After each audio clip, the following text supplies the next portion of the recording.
बिस्मिल्लाहिर्रहमानिर्रहीम। अस्सलाम वालेकुम वरहमतुल्लाहि वबरकातुहू।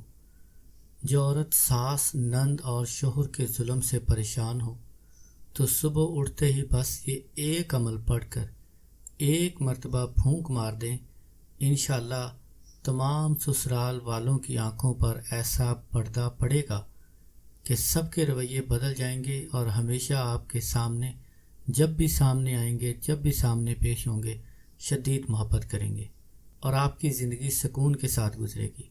खुदा न खास्ता अगर कोई औरत अपने ससुराल में बहुत ज़्यादा परेशान हो, उसकी नंद जो है एक हो ज़्यादा हो, वो उसको तंग करती हो, या उसकी नंदों की शादी होने के बावजूद भी वो फ़ोन करके अपने भाई को भड़काती रहती हूँ, आपके हस्बैंड को भड़काती हूँ, आपके ख़िलाफ़ लड़ाई झगड़ा करवाती हूँ, या आपकी सास बिला वजह आपको तंग करती हो, सारा दिन डांट डपट करती रहती हो, हर बात में नोका टोकी करती हो, रात को जब आपका शोहर घर आता है उसके कान भरती हो, आपके ख़िलाफ़ उसको भड़काती हो, तरह तरह की झूठी बातें करती हो जिसकी हकीकत कोई भी नहीं होती, बिल्कुल झूठ पर मबनी किस्से बना बना कर आपके शोहर को आपके ख़िलाफ़ भड़का कर मार पीट करने पर मजबूर करती हो। आपका हस्बैंड उनकी बातों में आकर, अपने भाइयों की, बहनों की या वालदैन की बातों में आकर बिला वजह आपके ऊपर जुल्म करता हो, मार पीट करता हो, गाली गलौज करता हो, यहाँ तक कि आपके पीछे घर वालों को भी गालियाँ देता हो, या आपको बार बार तलाक देने की धमकी देता हो।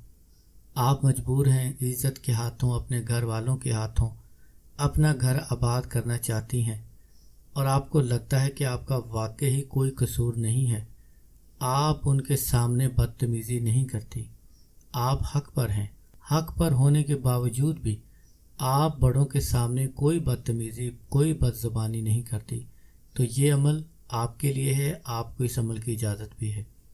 मेरे कहने पर यह अमल चंद दिन कर लें, इंशाअल्लाह सारी ज़िंदगी ससुराल वाले आपके काबू में रहेंगे, आपके कंट्रोल में रहेंगे।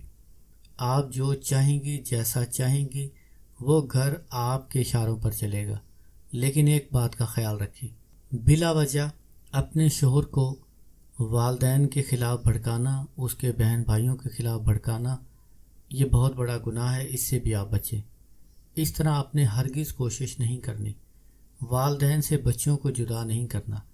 आप सिर्फ इस नीयत से अमल करें कि आपका हस्बैंड आपकी बात माने, आपके तमाम ससुराल वाले आपकी बात माने, आपसे मोहब्बत करें, खुशी के साथ, अमन और मोहब्बत के साथ आप घर में ज़िंदगी गुजारें, वो भी खुश रहें, आप भी खुश रहें। मुझे उम्मीद है इंशाअल्लाह आप मेरी बातों पर अमल करेंगी।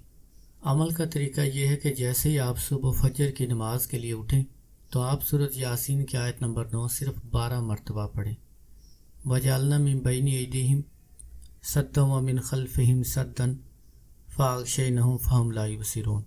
पढ़ने के बाद अपने कमरे में ही बैठे बैठे तसव्वुर में ही तमाम ससुराल वालों के ऊपर फूंक मार दिया करें। हर रोज़ सुबह उठकर ये अमल कर लिया करें। चंद दिन में इंशाअल्लाह पहले ही हफ्ते आप देखेंगी कि तमाम ससुराल वाले आपसे मोहब्बत करेंगे, आपकी तारीफ़ें करेंगे, आपकी बातें करेंगे, कोई आपसे लड़ाई झगड़ा नहीं करेगा, कोई आपके सामने ऊंची आवाज़ में बात नहीं करेगा, कोई एक दूसरे को आपके ख़िलाफ़ नहीं भड़काएगा। बहुत ज़बरदस्त अमल है। अमल की इजाज़त के लिए आप मेरे साथ मिलकर दुरूद पाक पढ़ें। करोड़ों दुरूद व सलाम हमारे प्यारे नबी हज़रत मोहम्मद सल्लल्लाहु अलैहि वसल्लम पर। जज़ल्लाहु अन्ना सय्यदिल करीम अस्सय्यदिल आज़म सय्यदना मौलाना मोहम्मद सल्लल्लाहु अलैहि वसल्लम मा हुआ अहलहु।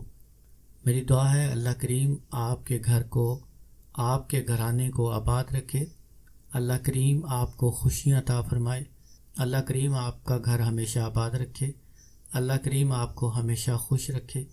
जिन बहनों की औलाद नहीं है अल्लाह करीम उनको नेक साले नरीना औलाद अता फरमाए। जिन बहनों की औलाद है, नाफरमान है, बदतमीज़ है, अल्लाह करीम उनको हदायत अता फरमाए। आमीन या रब्बुल आलमीन। अस्सलामु अलैकुम वरहमतुल्लाहि वबरकातुहू।